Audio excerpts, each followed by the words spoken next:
औज़ुबिल्लाहिमिनश्शैतानिर्रजीम बिस्मिल्लाहिर्रहमानिर्रहीम। अस्सलाम वालेकुम, मेरा नाम सोबिया सलीम है।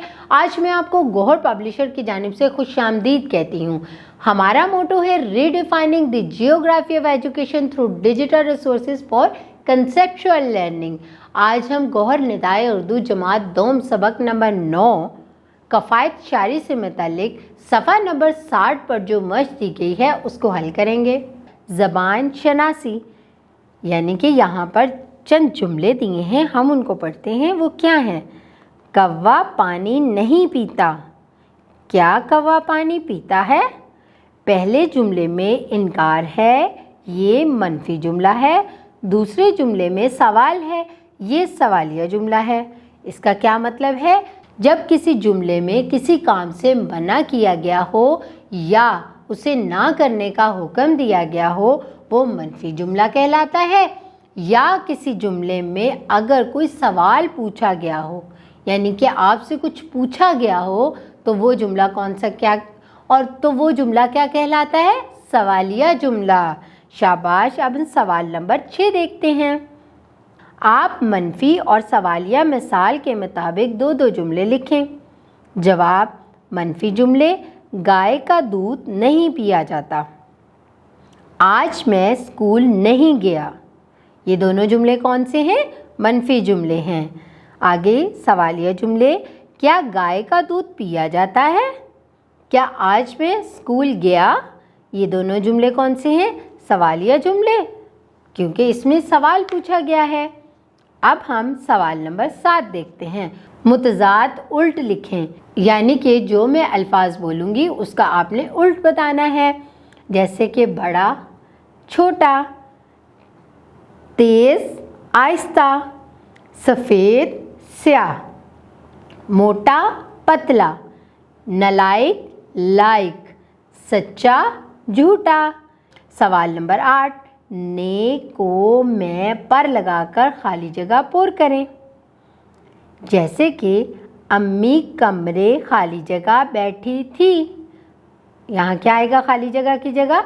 अम्मी कमरे में बैठी थी। शाबाश। घोड़े खाली जगह चारा दो। खाली जगह की जगह क्या आएगा? घोड़े को चारा दो। कुत्ते खाली जगह बिल्ली को भगाया। कुत्ते ने बिल्ली को भगाया। शाबाश। पौधे खाली जगह फूल आए हैं।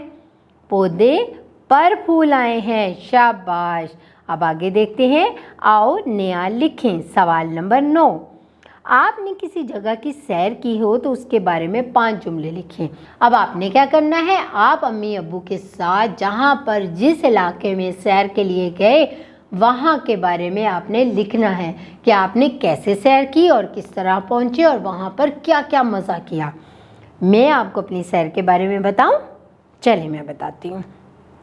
पिछले दिनों मैं अपने भाई के साथ बादशाही मस्जिद की सैर को गई। मस्जिद के मीनार दूर से दिखाई दे रहे थे।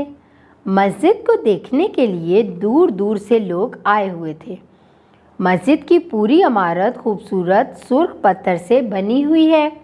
मस्जिद के अंदर बहुत बड़ा सहन है।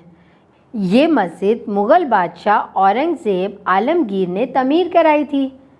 मैं लाहौर में बादशाही मस्जिद को देखने गई थी, तो मैंने उसके बारे में आपको बता दिया। आप जहाँ गए थे आप जल्दी से मुझे बता दीजिएगा, ठीक है?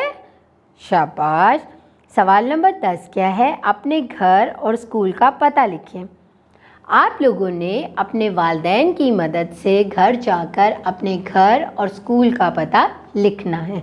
मैं आपको अपने घर और स्कूल का पता बताती हूँ। मेरे घर का पता है मकान नंबर 35, गली नंबर 27, अली टाउन, शादरा, लाहौर। मेरे स्कूल का पता है गवर्नमेंट स्लीम model school, Bhati gate, Lahore. मैंने अपने स्कूल के बारे में बता दिया ना। अब आपने बताना है अपने वालिदैन की मदद से ये घर से करके आना है काम। सरगर्मियाँ चंद दी गई हैं, मैं आपको उन सरगर्मियों के बारे में बताती हूँ कि आपने कैसे करनी है। अपने स्कूल की लाइब्रेरी से अपनी पसंद की कोई किताब मुंतखब करें और अपने नाम पर जारी करवाएं और उसे पढ़ें और उससे मालूमात हासिल करें। जमात के कमरे में रोल प्ले की सूरत में एक दूसरे को तोहफा देने और इसके जवाब में शुक्रिया कहने की मशक करें। ये आपने कैसे करनी है? आपने अपने दोस्तों के लिए एक छोटा सा तोहफा लाना है और वो तोहफा जब आप अपने दोस्त को देंगे और वो उस तोहफे के लिए आपका शुक्रिया अदा करेगा। इस किस्म की सरगर्मी आपने अपनी जमात में करनी है। जोड़ी में बैठकर एक दूसरे को बताएं कि घर में गैस, पानी और बिजली को कैसे बचा सकते हैं। ये सरगर्मी आपने घर में अपने वालिदैन और बहन भाइयों के साथ करनी है और ये देखना है कि आप अपने घर में गैस, पानी और बिजली को कैसे बचा सकते हैं। आपको सबक से जो मुकालमा पसंद आया है उसे दोहराएं और 3 बार खुशखत लिखें। आपको जो भी मुकालमा यानी कि जो भी डायलॉग, इंग्लिश में उसे डायलॉग कहते हैं, आपको पसंद आया है उसे खुशखत करके अपनी कॉपी में लिखें। मुझे यकीन है तलबा आपने इस सबक कफ़ायत शायरी से बहुत कुछ हासिल कर लिया होगा और आपको ये भी पता चल गया होगा कि कफ़ायत शायरी कैसे की जाती है और क्यों की जाती है और इसके क्या फ़ायदे होते हैं। आपको पता चल गया है। अब आपने क्या करना है, ये तमाम चीज़ें अपने दोस्तों को भी बतानी है, अपने रिश्तेदारों में भी बतानी है और अपने बहन भाइयों को भी बतानी है और इसको अपनी ज़िंदगी का एक हिस्सा बना लेना है। अपना बहुत सारा ख्याल रखें। अल्लाह हाफिज़।